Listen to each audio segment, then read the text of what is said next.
Señor, damos gracias por tu misericordia, por tu bondad. Tú has sido más que bondadoso para con nosotros, Señor. Tú te has placido en abrir nuestros ojos a ver la gloria de Jesús. Y te pedimos que hablan de nuestros corazones para que cuando en ocasiones tengamos que lidiar con pecados serios en medio de nuestras congregaciones, lo podamos hacer de una forma que distintivamente, que sea algo claro de que tu misericordia está en medio de este proceso. Y que podamos comenzar mirando a nuestras vidas para que eso sea lo que nos motive y nos mueve a poder trabajar en esta área que es de suma importancia en nuestras vidas, en nuestras congregaciones, para proteger tu gloria, para conservar tu nombre y reflejar tu santidad. En el nombre de Jesús oramos. Amén. Y amén. Quiero comenzar con algo que mi esposa muchas veces es un barómetro para mí de cosas que comento o digo. A los que están tomando videos me perdonan que yo me muevo de lado a lado, pero cuando salgo de toma no se van a perder de mucho, así que no hay problema. Mi esposa es un barómetro muchas veces y le comenté y le pregunté si este comentario que voy a hacer es adecuado, porque no quiero sonar arrogante en lo que voy a decir o pedante, sino que quiero animar a pastores de que hay ciertas cosas que deben estar rápidos en nuestras mentes, en nuestros corazones. Hay ciertos temas que, como la palabra dice, nuestro aprovechamiento debe ser evidente. Y si llevamos cierto tiempo haciendo la tarea de cuidar las congregaciones, hay ciertos temas que debemos de dominar. Hay ciertos temas que deben ser no muy complicados para nosotros compartir, porque es la área que debemos de conocer para poder servir a nuestras congregaciones. Y yo creo que el área de disciplina es un área que un pastor no debe tener mucha dificultad en comentar o hablar o explicar la posición de la iglesia y las convicciones de la misma, porque es un área de mucha importancia cuando sucede. Debe ser un área que tiene que haber una convicción tal que para cuando llegue un proceso disciplinario no se comienza diciendo qué es lo que vamos a hacer. Debe estar esas convicciones ya puestas. Y yo le voy a ser sincero, el bosquejo o el esquema de lo que hice no me tomó más de 15 minutos prepararlo. Le dediqué un poco más de tiempo en poner ilustraciones y hacer unas cosas, pero lo que quería decir no me tomó más de 15 minutos. Y no es que no le di importancia, es que es un tema que debo conocer. Llevo 18 años haciendo esto y no es que dependo de la sabiduría, pero hay temas que debemos tener mucha importancia en conocer. Yo creo que este es uno de esos temas que como pastores deben estar en nuestra mente, en nuestros corazones. Lo que le estoy tratando de animar y motivar es, si no es su caso, que lo ponga quizás en una de las listas primordiales de un tema que tiene que estudiar, un tema que tiene que dominar. El otro día de coalición me llamaron a hacerme una pregunta y quería que dejara como un mensaje de voz. En Latinoamérica hay algo que yo no estoy muy acostumbrado, esto de dejar los mensajes de voz en WhatsApp, que la gente dejan casi podcasts. Yo digo, pues yo no tengo tiempo para escuchar un podcast, no voy a escuchar un podcast tuyo, así que, pero me dijeron, te voy a dar 2 semanas para que me contestes si tienes una convicción o no sobre que debe haber un pastor principal que predique más veces un domingo. Y yo solo contesté en el momento, porque si no creo eso, ¿por qué lo estoy haciendo? Entonces, el punto que quiero traer, y quiero que lo entiendan, no estoy tratando de sonar pedante, y si sueno pedante me disculpan. Hay cosas que como pastores debemos conocer. Deben ser evidentes que las sabemos. Y si no las sabemos, si en algún momento sale a relucir, ok, tengo que darle importancia a estudiar a esto, y quizás te interesa saber si habían dinosaurios o no habían dinosaurios en la creación. Entonces dejas ese estudio secundario para estudiar cosas que son importantes para proteger a tu iglesia y para la gloria de Dios. ¿Me están siguiendo en eso? Espero que vean mi corazón de querer animarles y no un corazón de ridiculizar o algo así por el estilo a cualquiera de las personas, porque creo que es un tema de suma importancia, porque muchos de los errores se cometen porque cuando llega el momento no sabemos qué hacer y comenzamos a improvisar. Y al momento de improvisar no son convicciones, sino van a haber muchas emociones, van a haber mucho pecado también saliendo a reducir. Vemos en Gálatas 6, y ese texto lo vamos a ver varias veces, que cuando alguien peca, tenemos que primeramente nosotros velar que nosotros no pequemos en medio de ese proceso de corrección. Entonces tenemos que entender que una de las cosas principales que va a suceder en un proceso de corrección es nuestra tentación a pecar en el proceso. Y una de las cosas que nos va a ayudar es tener convicciones claras de cómo se hace un proceso como este. Y número uno, ¿cuál debe ser? Velar nuestro corazón. Porque Gálatas 6 nos dice que tenemos que hacer eso. Así que vamos a comenzar. No sé si saben, yo vengo de Europa, estaba en unas vacaciones de ensueño con mi familia y fuimos a Milán. Y en Milán no fuimos a las pasarelas de ver las cosas de moda, no fue ahí donde me compré la correa, aunque ahí fue que le traje la camisa al doctor Chapo, no, usted no. Tengo que dejar ese chiste. Fuimos a ver la obra maestra de Leonardo da Vinci, La Última Cena.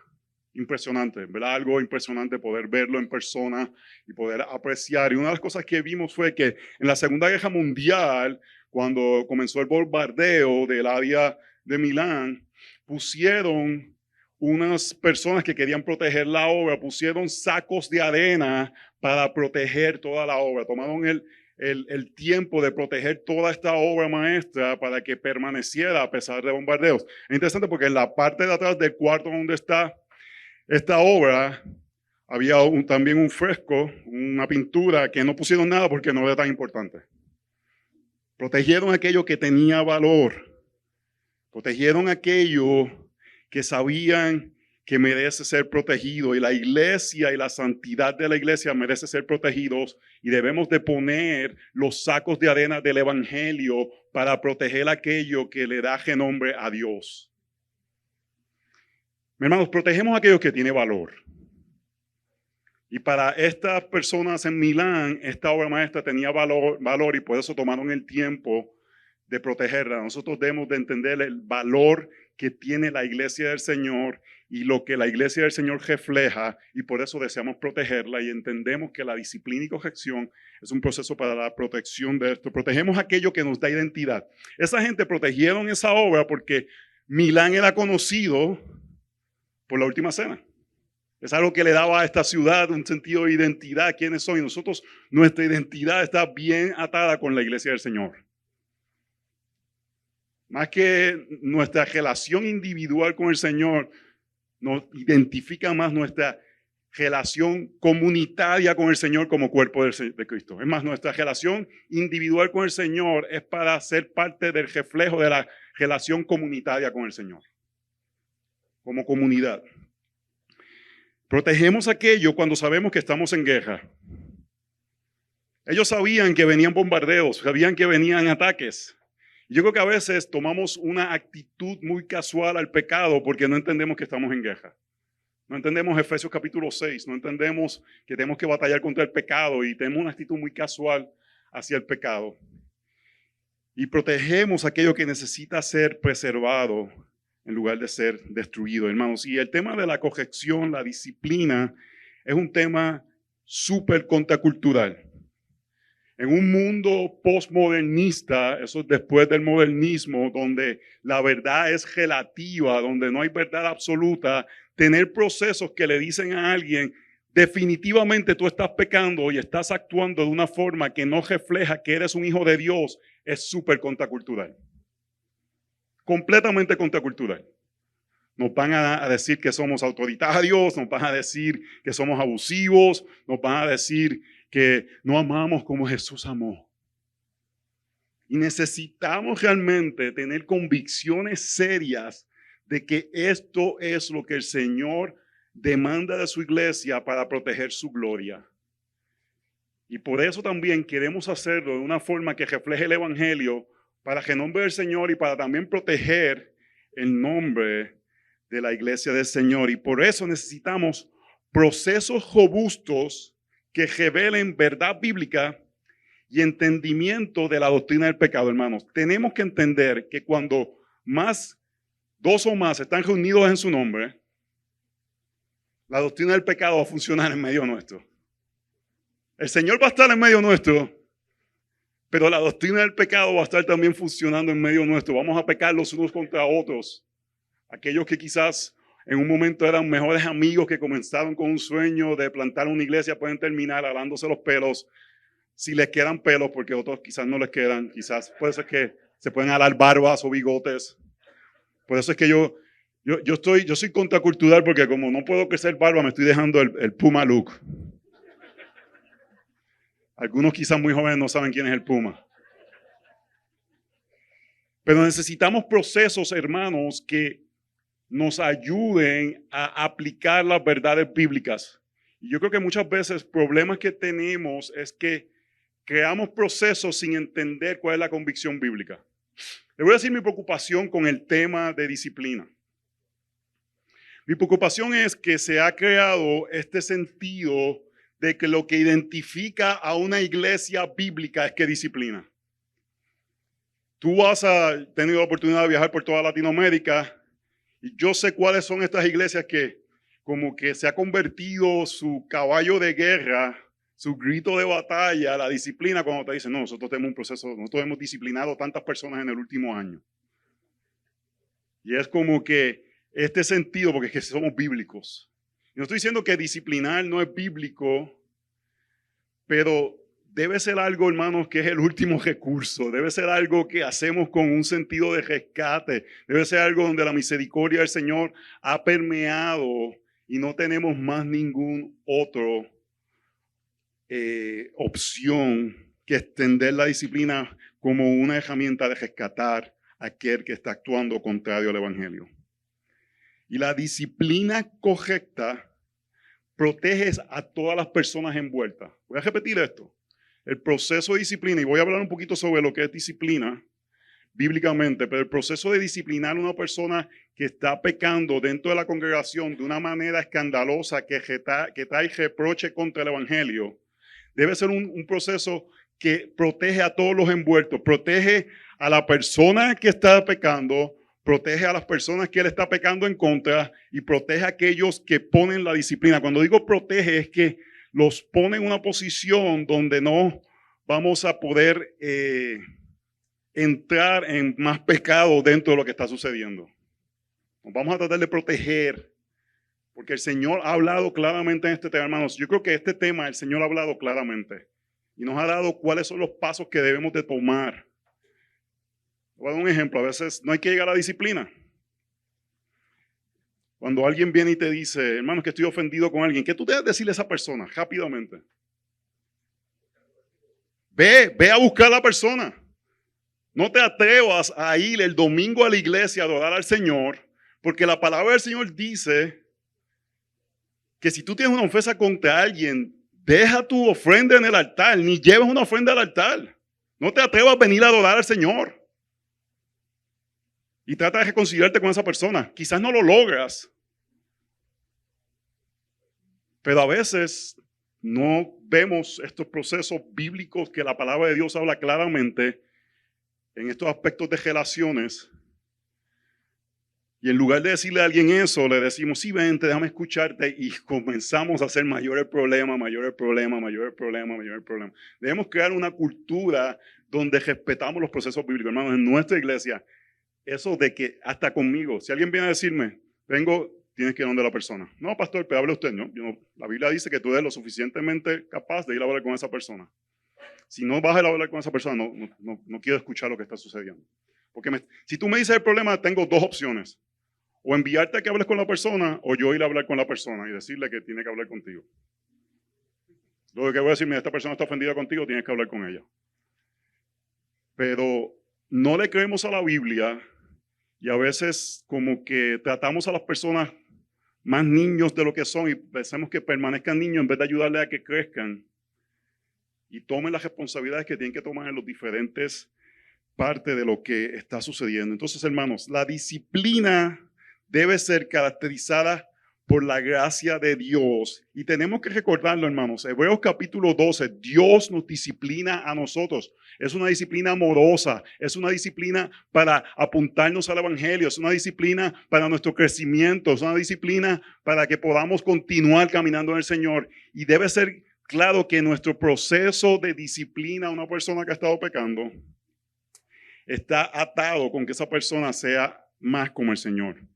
Por ende, hermanos, debemos de ser guiados completamente por el evangelio por medio de la disciplina del Señor. Así que, hermanos, este es el punto que voy a estar repitiendo por medio de todo lo que vamos a hacer. La disciplina debe ser caracterizada por la gracia, porque Dios nos disciplina con gracia. Y cuando estamos disciplinando a alguien, es una extensión de la disciplina del Señor hacia esa persona.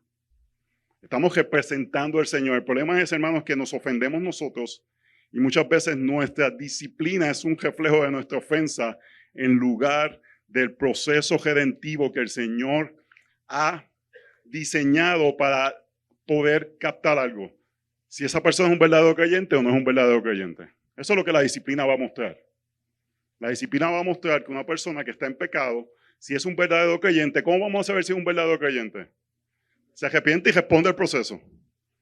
¿Y cómo vamos a saber que uno es un verdadero creyente? Se endurece al proceso.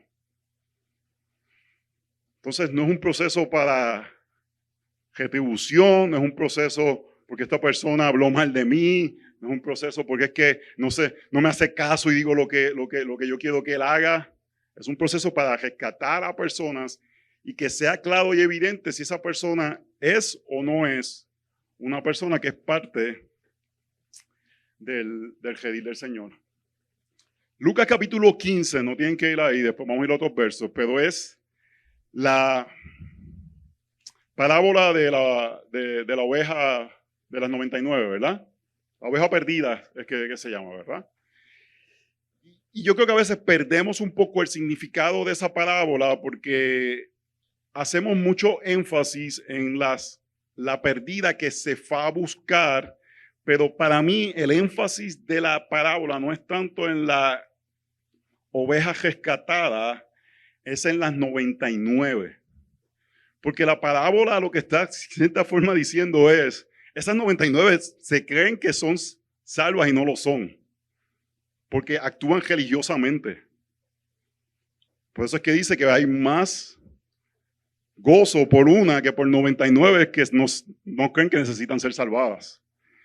Y la parábola de oveja perdida debe informar nuestro sentido de ir a buscar una oveja perdida, porque nosotros somos la oveja perdida. No somos las 99. Si somos las 99 no somos parte del redil, porque somos los endurecidos. Nosotros somos la oveja perdida que fuimos rescatados y vamos a rescatar a otros como nosotros. Y debe haber un genuino sentido de humildad en nuestra comunicación porque entendemos que nosotros hemos estado en ese lugar o que posiblemente en el futuro podríamos estar en ese lugar. Así que vamos a ver 5 puntos creo que es que tengo. Espero que lleguemos. Pienso dejar un tiempo para preguntas. Así, número 1, hermanos, protegemos aquello que tiene valor. La disciplina es este proceso bíblico donde personas insisten en un pecado escandaloso que trae reproche al evangelio. Insisten en esto. Estamos llamados a proteger aquello que tiene valor. Hermanos, ¿qué es lo que tiene valor? La gloria de Dios, reflejada en su santidad. Y la iglesia está llamada a ser reflejo de esa gloria del Señor. No perfectamente, pero no podemos ignorar pecados claros que están en medio de la congregación del Señor, porque eso hace que la congregación, la iglesia del Señor, no refleje aquello que debe ser protegido, que tiene valor, la gloria del Señor.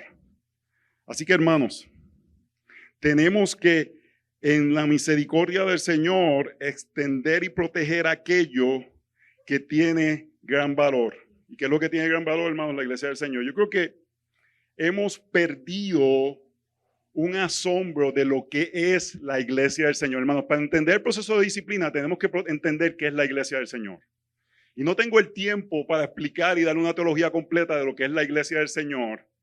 Pero hermanos, en Eclesiastés 5 dice, guarda tus pasos cuando vas a la casa de Dios y acércate a escuchar en vez de ofrecer el sacrificio de los necios, porque estos no saben que hacen el mal. Lo que está diciendo, hermanos, cuando vamos a la casa del Señor, entendemos que estamos yendo a un sitio donde Dios habita.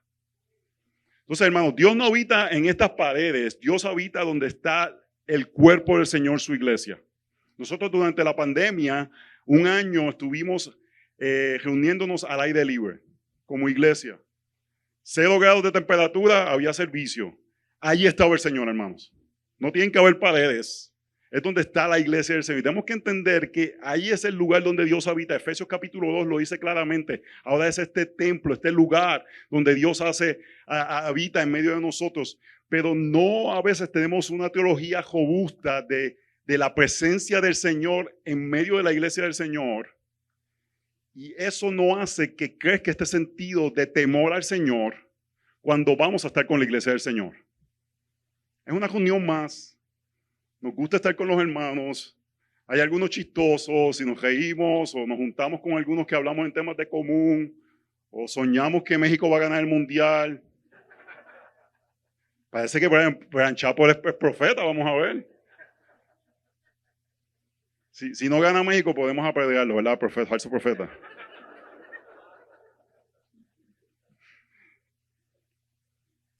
Pero hermanos, tenemos que crecer en entendimiento de lo que sucede cuando nos congregamos.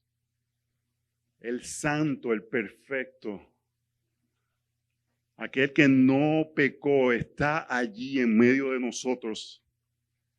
Y no podemos tomar livianamente su presencia. Y no tomamos livianamente su presencia al permitir que personas con pecados públicos se congreguen como si no estuviesen viviendo como gentiles. Y eso es de suma importancia. No podemos saber los corazones de la gente, pero si personas abiertamente están trayendo reprueba al evangelio, Dios ha dado este proceso para proteger su santidad y para proteger su renombre, porque es aquello que merece ser protegido, porque tiene infinito valor. Salmo 84, porque mejor es un día en tus atrios que 1000 fuera de ellos. Prefiero estar en el umbral de la casa de mi Dios que morar en la tienda de impiedad. Cuán hermosas son tus moradas, Señor. Donde Dios habita es donde el creyente verdadero quiere estar. Y parte de lo que estamos haciendo, le estamos diciendo, no estás actuando como creyente, así que no puedes participar de este lugar porque lo que estarías recibiendo es ira. 1 Corintios capítulo 11, si tomas la cena del Señor indignamente, estás tomando tu propia ira porque estás delante de la presencia de Dios, como cuando el sacerdote iba a hacer los sacrificios indignamente. ¿Qué pasaba? Se moría y tenían que hararlo.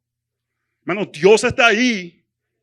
Yo tuve la oportunidad de ir en junio a Israel, el viaje de los sueños. Un donante me dijo, yo quiero que tú vayas a Israel.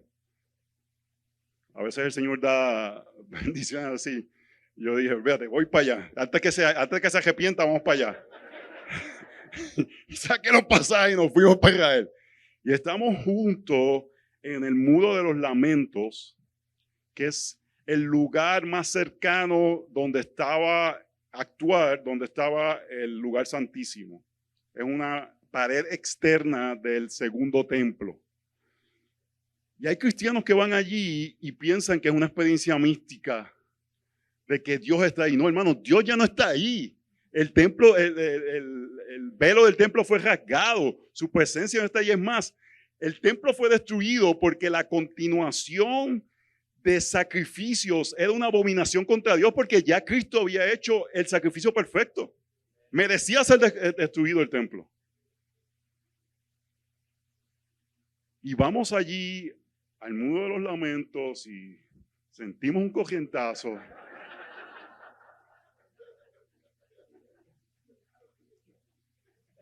Mi hermana casi me dice que no haga esos movimientos.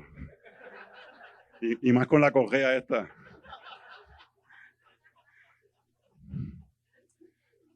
Hermanos, pero este punto es serio. Y vamos a la iglesia el domingo como si estuviésemos yendo a un partido de fútbol.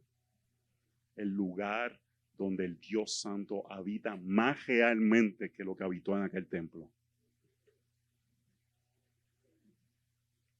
No apreciamos la disciplina y no la hacemos correctamente porque no entendemos lo que es la iglesia del Señor. ¿Me están siguiendo con eso? Y por eso protegemos aquello que tiene valor, y eso no quiere decir que la disciplina comienza por lo que es Dios y no por la ofensa que puedo tener yo como pastor porque alguien hizo algo que no me gustó. Yo me crié en Puerto Rico en la época pentecostal, donde la gente lo disciplinaban por, miraba medio mal al pastor, disciplina. Tenía bigote o no bigote, no me acuerdo si era bigote disciplina o sin bigote disciplina, no me acuerdo cuál era. Hermano, usted lo hubiesen disciplinado yo creo con el bigote. Era cualquier cosa, era disciplina. Pero eso no se arregla eliminando la disciplina, hermanos. Eso se arregla entendiendo correctamente la santidad de Dios, el valor de Dios y aplicándolo de una manera que refleja el Evangelio de Jesucristo. Voy a terminar con este texto, esta parte, Nehemías 10:39. Pues los hijos de Israel, los hijos de Leví, llevan la contribución del cereal, del mosto y del aceite a las cámaras. Allí están los utensilios del santuario, los sacerdotes que ministran, los portadores y los cantores. Mira lo que dice. Así no descuidaremos la casa de nuestro Dios. Lo que sucedió fue, hermanos, ellos estuvieron en el exilio 70 años. Regresaron al lugar donde en aquel tiempo Dios podía estar en su presencia más real, visible o palpable, o que bendice al pueblo de Dios, el templo. Y ellos dijeron, no podemos descuidar esto. Nosotros tenemos algo mayor que ese templo, tenemos ahora el Espíritu Santo en cada uno de nosotros, que cuando nos juntamos hacemos un templo donde Dios habita. No lo descuidamos, hermanos. No lo descuidamos. La motivación es su gloria. No es nosotros. No es que digan, este sí que es verdadero reformado. Este es de los whatever marcas son las marcas. Tremendos recursos, no de marcas. Pero el Evangelio es lo que nos distingue, hermanos. No que si hacemos esto, aquello otro. Lo hacemos por la protección del Evangelio. Así que, hermanos, la disciplina debe ser caracterizada por la gracia. Dios nos disciplina con gracia. Punto número 2. Protegemos a aquellos. Déjame pronunciar bien, que después dicen que el puertorriqueño necesita que Abelardo lo traduzca. Protegemos aquello que nos da identidad. Así que, hermanos, somos el cuerpo de Jesucristo. Nuestra identidad es esa, hermanos. Tu identidad a veces, no le ha llegado a usted a veces que llega una persona a la iglesia, hermano nuevo a la iglesia, hermano, acabo de llegar, quiero que usted sepa, yo soy un adorador. Yo, gloria al Señor, todos los del cuerpo somos adoradores. Nos hemos puesto estas etiquetas que nos dan identidad. Hermanos, nuestra mayor identidad es que somos parte del cuerpo. Cristo nos redimió y nos hizo parte del cuerpo del Señor, y esa es nuestra identidad. Y lo protegemos porque cuando esa identidad del cuerpo es atacada, no comunica para aquello que fue diseñado. Entonces, cuando pecado sale a relucir, hay protocolos bíblicos que deben ser activados. Y no los activamos simplemente como un robot. Hacemos paso 1, paso 2, paso 3, paso 4.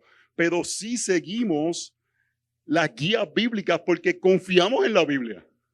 Hermanos, a mí me sorprende porque hablamos de la autoridad de las Escrituras, la inerrancia de las Escrituras, la confiabilidad de las Escrituras, y en momentos que tenemos que hacer lo que la Biblia nos dice, no hacemos lo que la Biblia nos dice.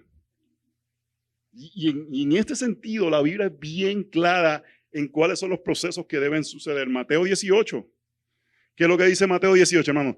Yo tengo un amigo mío que me dice que yo tengo un doctorado en Mateo 18, porque él dice, tú todo lo resuelves con Mateo 18, el otro es Romanos 14. Pero problemas relacionales, hermano, Mateo 18, eso tiene que estar rápidamente en tu mente. Alguien peca contra ti, ve a donde él. No vayas al pastor, no vayas a tu mejor amigo, vas a donde él. Alguien va, y debe haber esa cultura en la iglesia. Alguien viene donde ti, no tienes que ir donde él. El único consejo que es factible, cuando alguien te viene a decir, mira, esta persona pecó contra mí, ve a donde él. Tenemos que tener cuidado, quizás hay situaciones si es un pecado que debe ser reportado a las autoridades o algo así por el estilo, pero estamos hablando de relaciones normales que suceden dentro de una congregación. La persona entró, no te saludó y tú te ofendiste.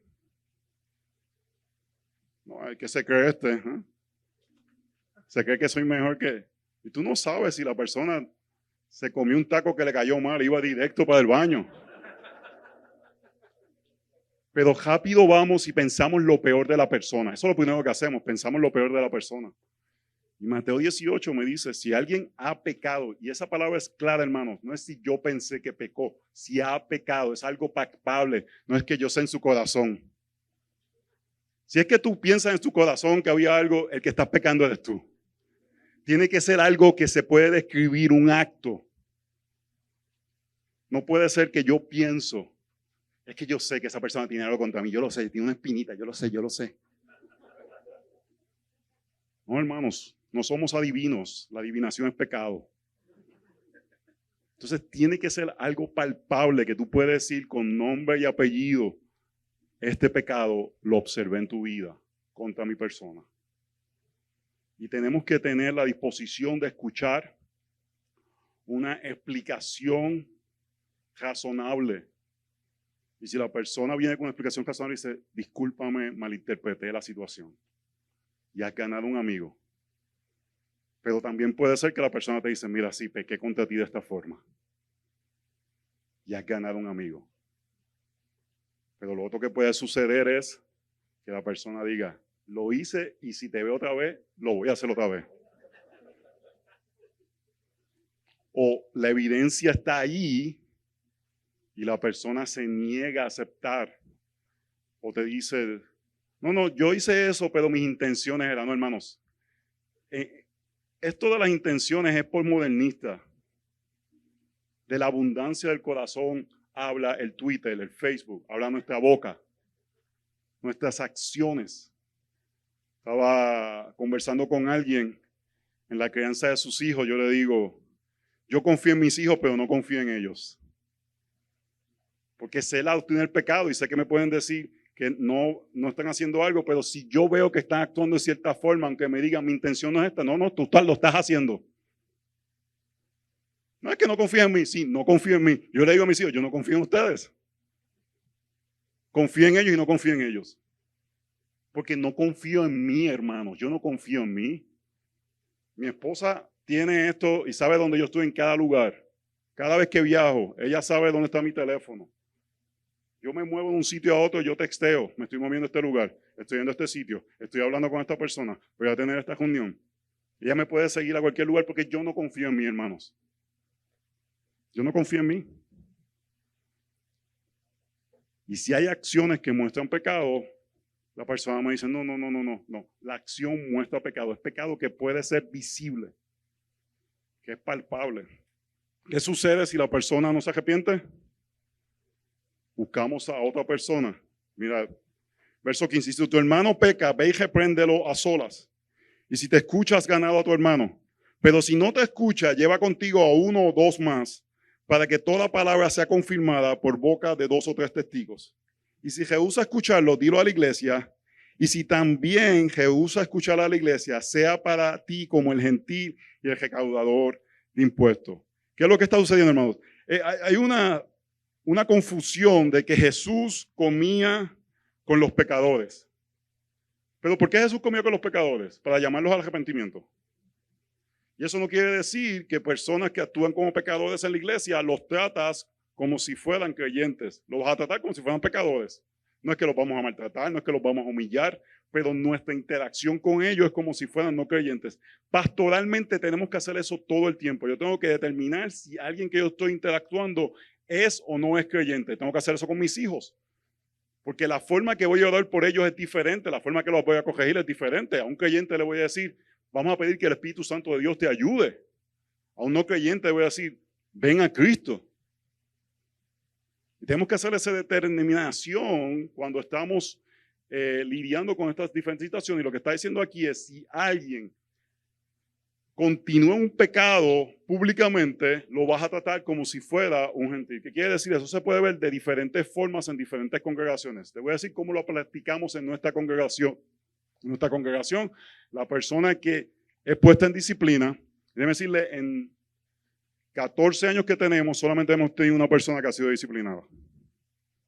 Hemos comenzado el proceso de disciplina como 10 o 12 veces, pero para la gracia del Señor han respondido antes de llegar a la disciplina completa.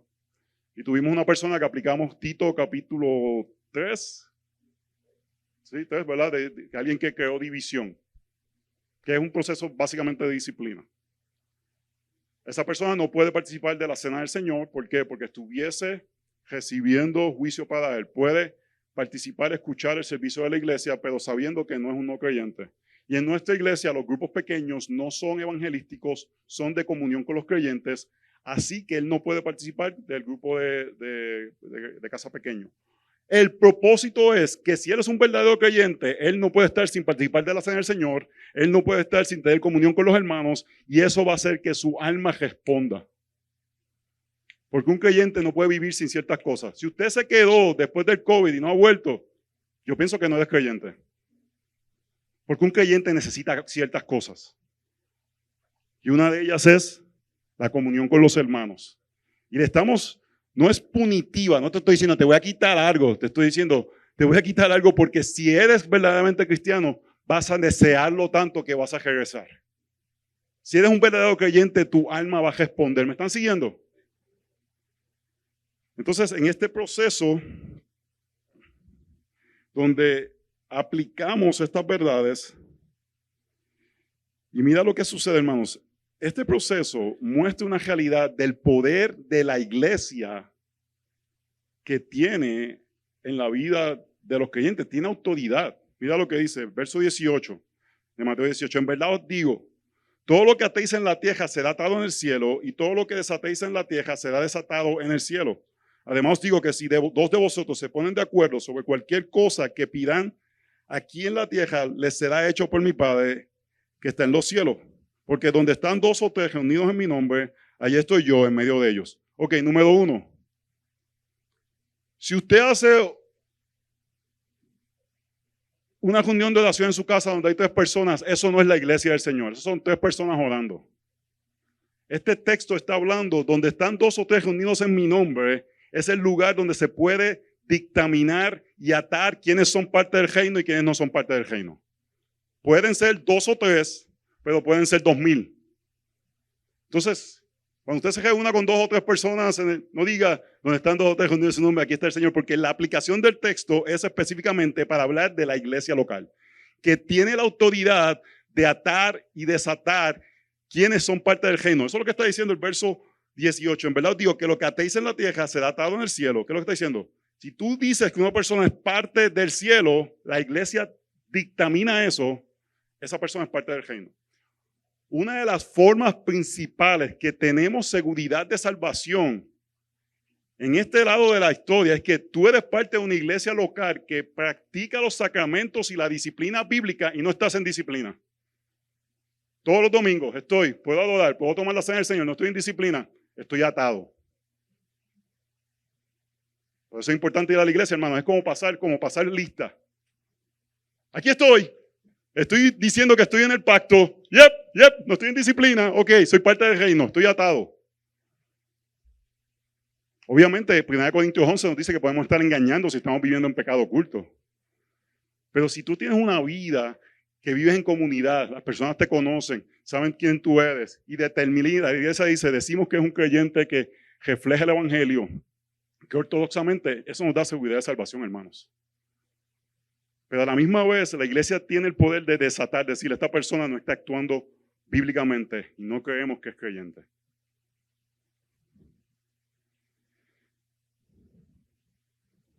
Dice, además os digo que si 2 de vosotros se ponen de acuerdo sobre cualquier cosa que pida aquí en la tierra, les será hecha por mi Padre que está en los cielos. Ese texto no es un Lamborghini, Señor, 2 o 3, vamos a pedir un Lamborghini.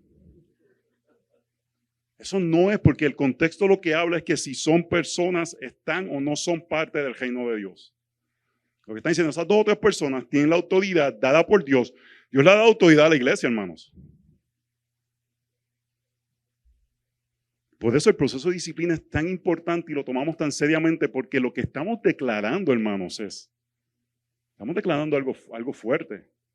Estamos diciendo a alguien, tú estás desatado. Tú no eres parte del reino. Estás actuando como alguien que no pertenece. Y Dios nos ha dado la autoridad y con respeto estamos diciendo esto por el bien de tu alma. Por eso tomamos el proceso de disciplina con la mayor seriedad, con el mayor respeto, porque lo que estamos diciendo son cosas que tienen valores eternos sobre almas. No es simplemente una venganza de que esta persona me cayó mal o hizo algo. Es algo que refleja la gloria del Señor. Lo vemos en el proceso de disciplina de un pastor en 1 Timoteo 5. No admita acusación contra un anciano, a menos que haya 2 o 3 testigos. A los que continúen en pecado, repréndelos en presencia de todos para que los demás tengan temor de pecar.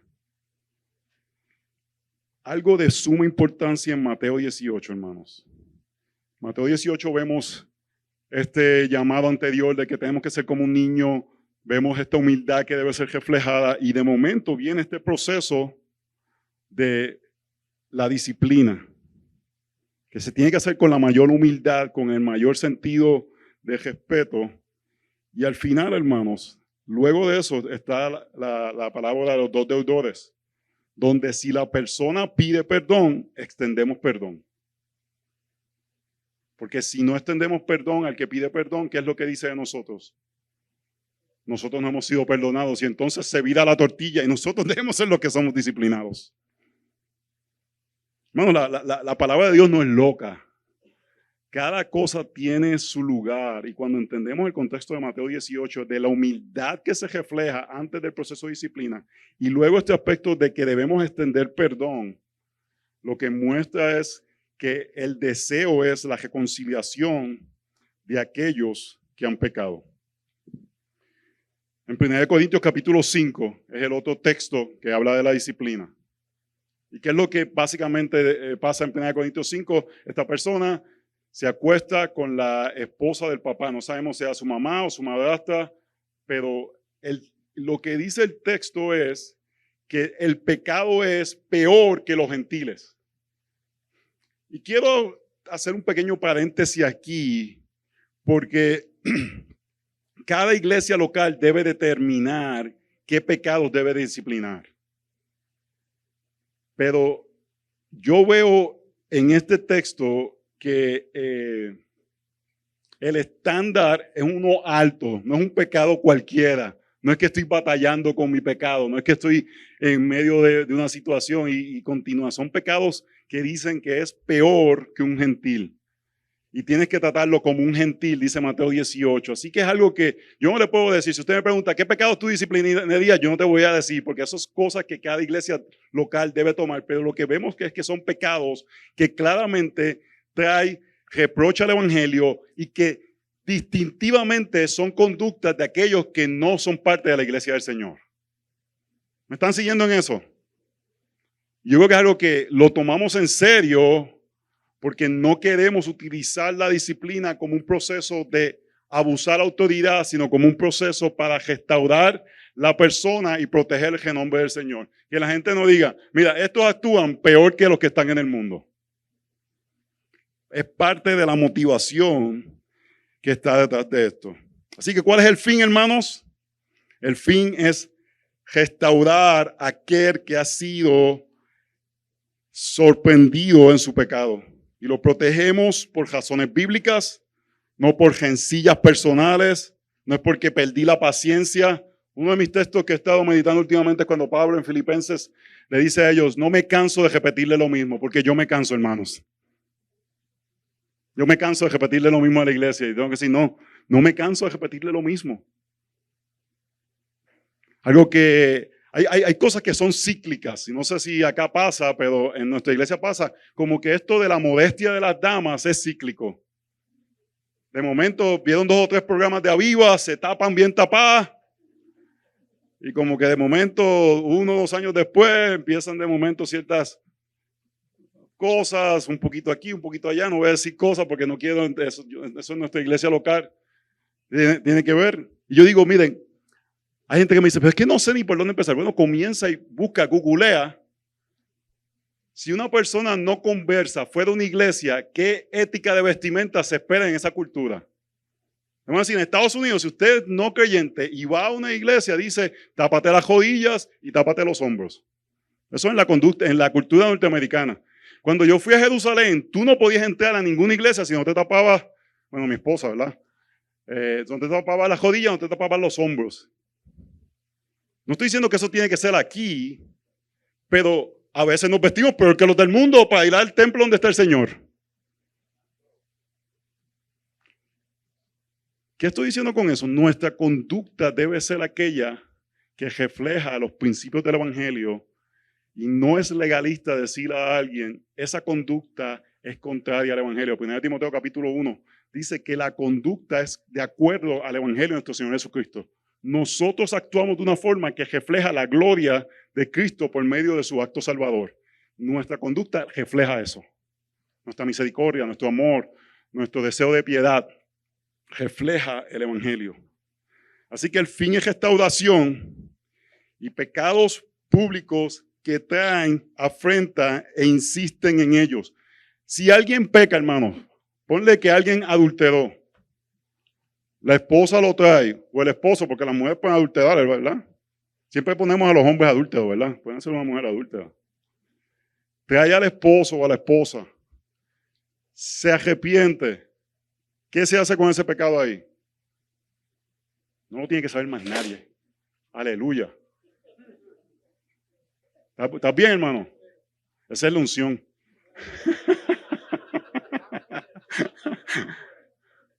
¿Estamos bien? Sí.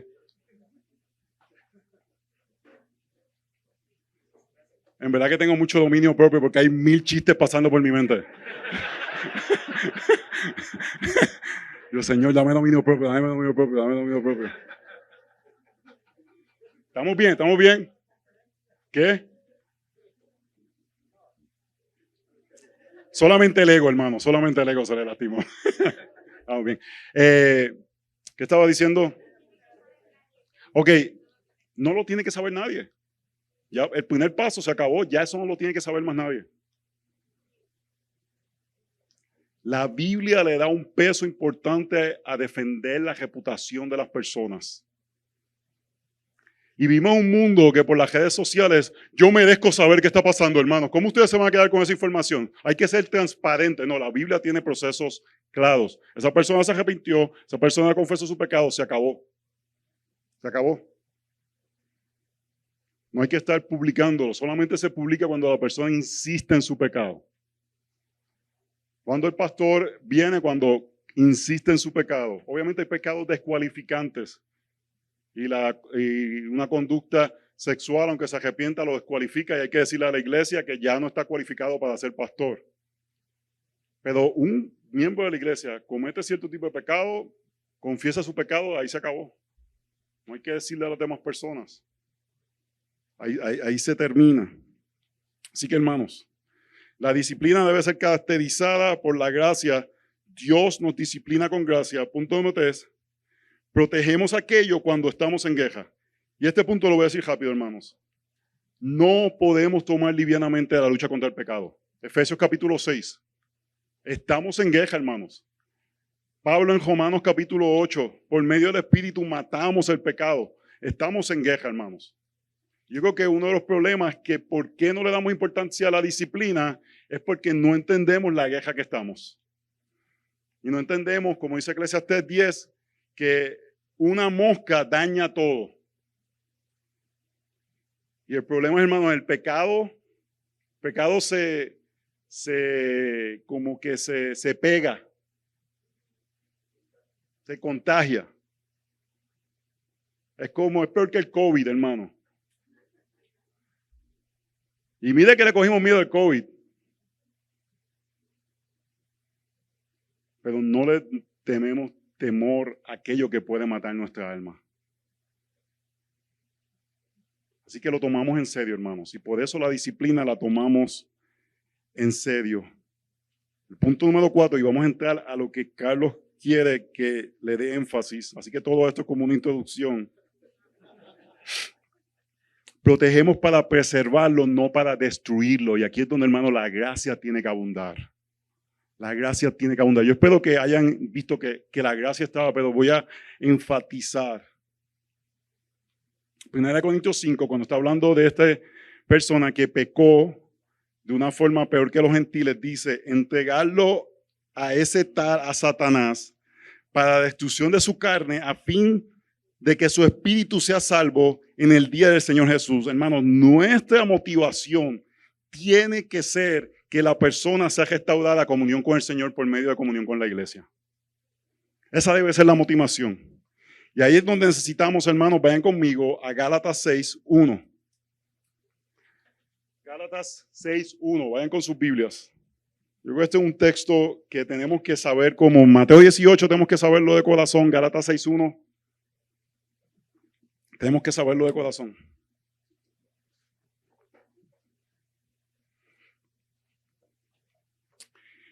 Hermanos, aun si alguno es sorprendido en alguna falta, vosotros que sois espirituales, restaurarlo en un espíritu de mansedumbre, mirándote a ti mismo, no sea que tú también seas tentado, llevar los unos las cargas de los otros y cumplir así la ley de Cristo. Porque si alguno se cree que es algo, no siendo nada, se engaña a sí mismo.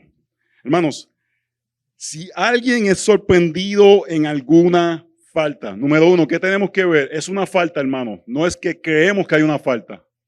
No es que pensamos que hay una falta. Es que yo tengo una espinita, yo tengo algún presentimiento. A veces actuamos más como personas que leen las cartas o ven la bola mágica que como creyentes. Porque estamos todo el tiempo, es que hay algo ahí, hermano. Yo lo siento. Hay como una mala vibra.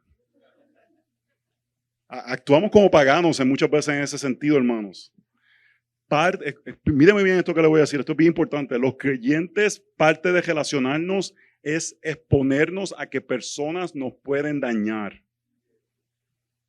Eso es parte de relacionarnos. Pastores, ustedes abren sus Biblias, sus vidas, y personas los pueden dañar. Hace como 7 años, una persona vino, hermanos, y él confesó con la intención de destruirme a mí y destruir la iglesia. Él fue a nuestra iglesia, a ser parte de nuestra iglesia para destruirme a mí y destruir la iglesia. Él confesó eso. Yo estuve 2 días sin hablar cuando eso sucedió, 2 días sin hablar. Me pasó como el papá de Juan el Bautista. Me quedé mudo. Y para callarme a mí se hace falta, hermano. Pregúntele a mi esposa que hasta dormido hablo. Tuve 2 días, yo no podía hablar porque yo nunca esperé que alguien me dijera así cada medio. Yo vine aquí a destruirte a ti, a destruir la iglesia. Sin ninguna razón, sin ningún motivo. Lo primero que yo le dije a mi esposa cuando hablé, yo le dije, no vamos a cejar nuestras vidas. No vamos a hacer que personas paguen el pecado de él. No vamos si nos vuelven a apuñalar, el evangelio es suficiente para eso. Cristo es suficiente. Entonces, si alguien es sorprendido en alguna falta, hermanos, relacionarnos. ¿Por qué la Biblia habla tantas cosas de cómo nos relacionamos? Si estamos ofendidos, dejamos nuestra ofrenda en el altar y vamos porque el evangelio asume que nos vamos a ofender los unos a los otros. Pero el evangelio es suficiente y nos da las indicaciones de cómo caminar los procesos. Y déjeme decirle algo, cuando yo estoy con un conflicto con alguien, es más con Katy, yo empiezo diciéndole esto, yo confío en el evangelio. Y yo sé que esto va a ser resuelto por el evangelio. Con Katy estoy resuelto, pero con alguien, o esto nos reconcilia, o esto demuestra que algunos de nosotros dos no somos cristianos. Pero es el evangelio funcionando si la segunda es la que sucede como quiera. Un conflicto no tememos, hermanos, porque el evangelio es suficiente. Así que si alguien es sorprendido en una falla, no, hermano, la doctrina del pecado no nos sorprende. Una vez yo estaba con Katy Yo digo que si hay una competencia de cosas más raras que le sucedió a alguien, a mí no me han pasado muchas cosas raras, pero esta yo creo que yo gano. Básicamente, hermanos, la persona estaba compartiendo que un espíritu venía y la tocaba sexualmente. Ay no, gané. Y cuando salimos de allí, yo le dije, mira, vamos a orar, vamos a buscar consejo. Puede ser que tú te estés imaginando esto, puede ser que realmente sea un espíritu, o puede ser que alguien está entrando aquí y tú dices que es un espíritu. No le voy a decir, ¿verdad?, cómo terminó, pero Katy me miró y me dijo, ¿cómo tú puedes quedarte tan tranquilo cuando te dicen algo como eso? ¿Cómo tú puedes no sorprenderte, no hacerte como que... Yo le digo, porque yo creo en la doctrina del pecado. Ningún pecado es mayor que el evangelio. Y cuando esa persona está diciendo eso, yo estoy en mi mente repasando las múltiples formas que yo he pecado contra un Dios santo. Si yo puedo pecar contra un Dios santo, ella puede pecar contra un Dios santo. Entonces, si alguien es sorprendido en una falta, no es que nos sorprendemos nosotros, es que salió a relucir. Es más, hermanos, cuando nosotros decimos eso a nuestros hijos, cuando salen pecados en su vida, decimos, estas son oportunidades para el evangelio, trabajar en sus corazones. Vamos a corregirlos, vamos, pero esto es algo que Dios está trayendo para que Dios trabaje en ustedes. Eso yo le digo a mi esposa cuando tenemos conflicto en nuestro matrimonio. Eso estaba en nuestro corazón. Dios lo sacó a reducir para poder trabajar en eso. Así que cuando eso sucede, tenemos que repasar todas las doctrinas relacionadas a la doctrina del pecado para que nuestros corazones estén en el lugar correcto. ¿Me están siguiendo? Cuando pecado se va a reducir, para que podamos disciplinar y corregir con gracia, tenemos que entender, hermanos, que el pecado es una experiencia común. No es una experiencia que la tomamos livianamente, pero es una experiencia común de los seres humanos. Y aquellos que estamos en el ministerio, no nos puede sorprender que hay pecado en medio de nosotros. Es gajes del oficio. Todos queremos ser pastores para ser pipers. Oh, hermanos, la gloria del evangelio se refleja cuando estamos con ovejas que amamos, lidiando con cosas difíciles en su vida. Eso es glorioso. Que Dios nos permita ser instrumentos de apuntarle a la gloria salvadora del Señor en sus momentos de mayor debilidad. Qué privilegio. Si alguien es sorprendido del pecado, no nos sorprendemos, porque el evangelio es suficiente. Vosotros que sois espirituales, Pablo pudiera estar hablando irónicamente un poco, porque luego va a estar diciendo ciertas cosas que pudiera hacer que no actuemos espiritualmente, pero lo que está diciendo es, si tú dices que eres espiritual, actúa espiritualmente cuando eso sale. Actúa de una forma que refleja la realidad de que el Espíritu Santo está en ti. Así que, hermanos, si alguno es sorprendido en alguna falta, vosotros que sois espirituales, ve y habla con tus amigos acerca de la falta de esa persona. No, hermanos, eso no es espiritual. Es una aplicación de Mateo 18, restaurarlo en un espíritu de mansedumbre. Es volver a Mateo 18, es una persona pecó, vamos y confrontamos el pecado de una forma humilde. Restaurarlo, ¿cómo es? Ser espiritual, restaurándolo en un espíritu de mansedumbre. ¿Qué es mansedumbre, hermano? Es un sentido de que no hay una superioridad moral hacia esa persona. Jesús dice, sed manso y humilde y tendré paz. Muchas veces, cuando viene y sale pecado en nuestras congregaciones, perdemos la paz y no dormimos como pastores y nos preocupamos. ¿Por qué? Porque no estamos siendo mansos y humildes. El Señor nos dice, sé manso y humilde y tendrás paz. Perdemos la paz porque no lo estamos haciendo en mansedumbre. Lo estamos haciendo en nuestra fuerza, no confiando en el evangelio, no teniendo la certeza. El evangelio es suficiente para hacer lo que tiene que hacer en este caso. No sabemos cuál va a ser el final de lo que va a suceder, pero sabemos que el evangelio es suficiente para determinar y hacer lo que es necesario para eso que está sucediendo. ¿Están conmigo ahí? Así que mansedumbre es una humildad que confía en el evangelio y hace que la ansiedad no sea tu motivador. Tu motivación de la disciplina no es Si esto continúa, voy a perder la iglesia. Oh, hermanos, el caso de Jonathan Edwards, yo no tenía en las notas, pero si no conocen la vida de Jonathan Edwards, la iglesia lo despidió por unas cosas doctrinales y él se quedó predicando en esa iglesia que lo había despedido el evangelio hasta que ellos encontraron un sustituto. Yo le hubiese dicho, váyanse para Juárez.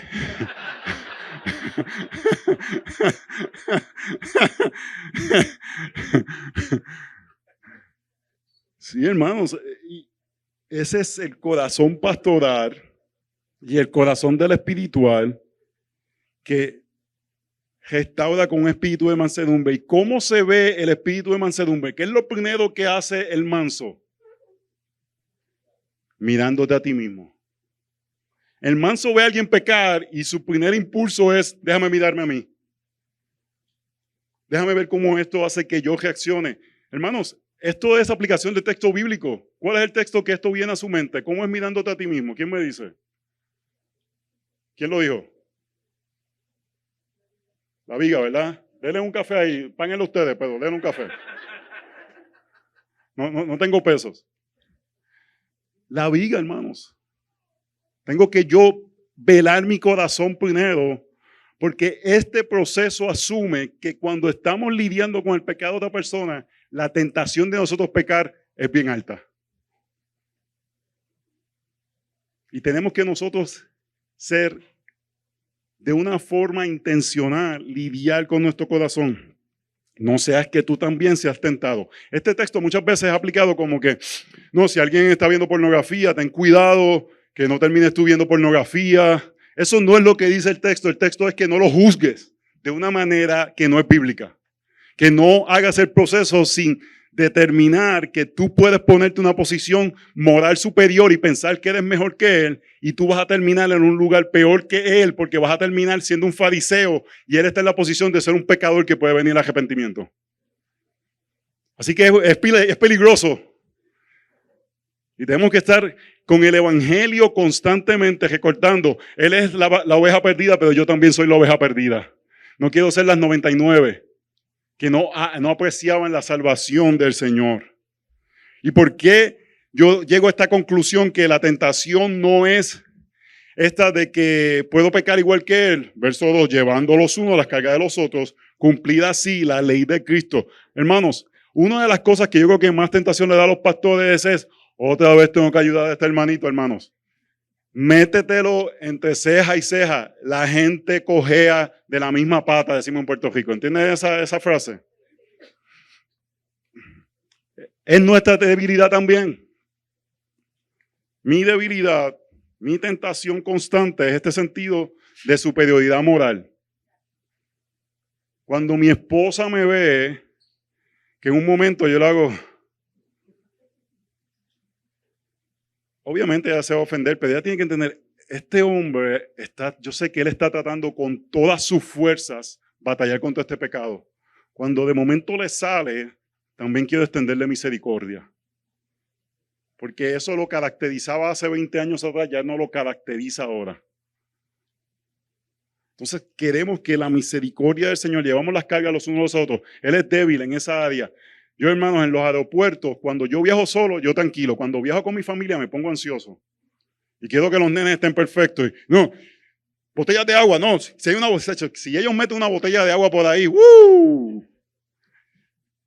Entonces, Katy sabe que esa es mi debilidad, no me está justificando, pero ella quiere ayudarme en ese proceso. No me va a decir antes, mira a ver cómo te portas, porque siempre que vamos al aeropuerto eres insoportable. No, ella me ayuda, va a querer llevar mis cargas, no va a querer simplemente acusar mi pecado. Queremos estar con las personas y decirle, mejor cambia o te vas para el infierno. Queremos decirle, ¿cómo te puedo ayudar para que llegues al cielo? ¿Cómo puedo apoyarte para que juntos lleguemos hasta la meta? Ese es el proceso que está caracterizado por la gracia. Y el verso 3, hermano, yo creo que es el evangelio aplicado, porque si alguno se cree que es algo, no siendo nada, se engaña a sí mismo. Hermanos, lo más vil del mundo salvó el Señor. Tenemos que creernos ese texto. Cuando ese pecado sale a relucir en nuestra mente, tiene que haber unos archivos que están en nuestros corazones acerca de estas realidades de quiénes somos y que nuestro rol no es de superioridad moral, pero nuestro rol es de venir como pecadores y estar al lado de otros pecadores para ayudarles a ver su necesidad del evangelio en ese momento para que sus corazones no se endurezcan. Mateo 18, justo antes, habla de este pecado de aquel que hace caer al más pequeño. ¿Saben el texto, verdad, que estoy hablando? Está justo antes de Mateo 10, está en Mateo 18. Yo creo que una de las formas que podemos ser piedra de tropiezo a los más pequeños es en el proceso de corregir a alguien que está en pecado, hacerlo de una forma que no está caracterizado por la gracia del Señor. Y podemos ser la piedra de tropiezo. Porque la gente sabe y distingue cuando tú le dices, ven a Cristo, porque Él es glorioso. Y no te pierdas de la bendición de tener comunión con tus hermanos. A que lo sientes en una reunión y le digas, tienes que cambiar, si no te vamos a botar de la iglesia.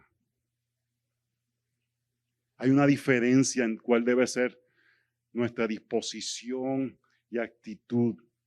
No debe ser un ultimátum, debe ser un juego. Debe ser un llamado. Debe ser casi como que este corazón de Pablo en Romanos capítulo 10 de que yo me pondría en tu lugar para que puedas conocer al Señor. Pero para hacer eso, hermanos, tenemos que primeramente bregar con nuestro corazón. En la intimidad. Con personas que nos ayudan. Que nos deje ver que nuestra motivación es una de poder ayudar y sobrellevar las cargas de aquellos que han sido sorprendidos. Hermanos, sorprendido es algo claro, es algo visible. No es motivaciones, son acciones. Es evidente que esa persona ha pecado contra Dios y nuestro deseo no es de aplastarla, es de poder restaurarla. Y para eso es importante que en ese proceso estemos conscientes que nosotros necesitamos cuidar nuestros corazones. Y que el evangelio sea informando. Por eso es importante que pastores tengan otros pastores. Yo creo que una aplicación de esto es, si no tienes un equipo pastoral, que tengas otros pastores donde situaciones como esta, tú puedas decir, mira, esta persona pecó de esta forma. Esta es la forma que yo estoy trabajando con mi corazón. Estas son las verdades que estoy diciendo. Esta es mi tentación en este momento. Para algunos la tentación puede ser autocompasión. A mí me pasa eso a veces. Tú sabes todo lo que yo tengo que hacer y esta persona se le ocurre pecar de esta forma en este momento. Y me siento ahí, no puedo hacer todo esto, que son todas las cosas que dan gloria o celo. No, hermanos, en ese momento esa es la prioridad, rescatar al perdido. Y uno tiene que trabajar con eso para que, hermanos, no estoy diciendo que negamos el pecado, estoy diciendo que lidiamos con él, pero para lidiar con el pecado, lidiamos primero con nuestras tentaciones, para poderlo hacer de una forma que, verdad, sea un proceso de restauración. Voy a terminar con este texto, hermanos. Yo creo que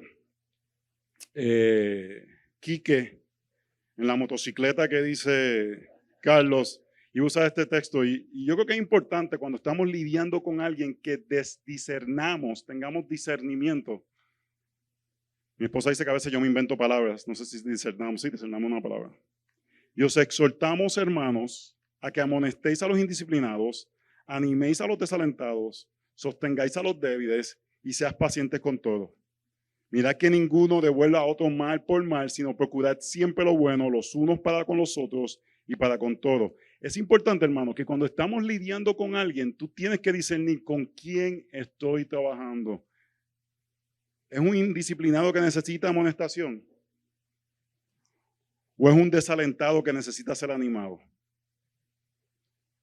Porque si amonesto al desalentado, lo voy a desalentar más. Y si animo al indisciplinado, le estoy diciendo, sigue haciendo lo que estás haciendo. Y tenemos que darnos cuenta, hermanos, que parte de esto toma humildad, de cuando viene algo frente a ti, tú tomas el tiempo suficiente para entender lo que está sucediendo, porque tú no eres el Espíritu Santo de Dios, para poder discernir con qué estoy lidiando en este momento. Tengo que amonestar, tengo que animar, tengo que sostener a uno que sea débil, pero lo que nos dice es que todos tenemos que ser pacientes para con todos. Sea cual sea el caso, tenemos que ser pacientes. Hermanos, y la única forma que podemos ser pacientes es por medio del Evangelio, sabiendo que el Señor ha sido paciente para con nosotros. No devolviendo mal a mal con otros, sino procurando lo bueno los unos para con los otros. Así que, hermanos, la disciplina en la iglesia, la corrección es de suma importancia. No podemos crear culturas donde solamente estamos como cazando pecado todo el tiempo. Yo no utilizo esta frase en la iglesia, no estoy diciendo si usted la usa está mal. En nuestra iglesia no usamos rendición de cuentas, no se dice rendición de cuentas, comunión bíblica. Porque comunión bíblica incluye rendición de cuentas, pero incluye animar, incluye orar, incluye compartir la palabra del Señor, incluye gozarnos cuando hay una victoria, incluye orar con ellos cuando hay algo difícil, incluye reírnos los unos de los otros. Pero a veces esta parte de rendición de cuentas es como esta búsqueda de pecado, casi como los cazafantasmas, en un sentido, hoy no confesaste un pecado, hay un pecado en ti si no confesaste un pecado. Y el pecado es que no confesaste pecado porque eres un orgulloso y se convierte en esta búsqueda de pecado infinita donde estamos todo el tiempo buscando pecado y si no encontramos pecado es porque hay pecado y tú eres más pecador. ¿Entienden lo que estoy diciendo con eso? No estoy diciendo que está mal decir rendición de cuentas, pero yo creo que la comunión bíblica es más amplia. Incluye aspectos de que disfrutamos y celebramos cuando hay un tiempo de una persona que dice, mira, yo sé que soy un pecador, pero pareciera que las áreas de nuestra vida, nuestro matrimonio está estable, nuestros hijos están cooperando, en mi trabajo, el jefe. Gloria a Dios. Nos regocijamos contigo en ese momento. Porque a veces este sentido de aquel que sabe distinguir pecado le da un poder espiritual sobre las personas. Y le da una autoridad que no es dada bíblicamente, donde, hermanos, estamos todos juntos caminando para llegar a la meta. Así que, hermanos, disciplinamos con gracia, corregimos y creamos una cultura donde la gente se siente abierta a compartir su pecado porque saben que cuando compartan su pecado lo que van a recibir es el Evangelio. Voy a terminar con esto. Y yo creo que uno de los momentos más santos que hemos tenido en nuestra iglesia fue cuando una chica quedó embarazada fuera del matrimonio en nuestra congregación. Y pecado salió a relucir, una prueba positiva de embarazo. No estaba casada. Y ella confesó su pecado. Y vimos arrepentimiento genuino. Y lo anunciamos a la iglesia. ¿Por qué? Porque el pecado iba a ser público, hermanos. No lo podíamos esconder. Y antes de que sucediera, lo anunciamos a la iglesia.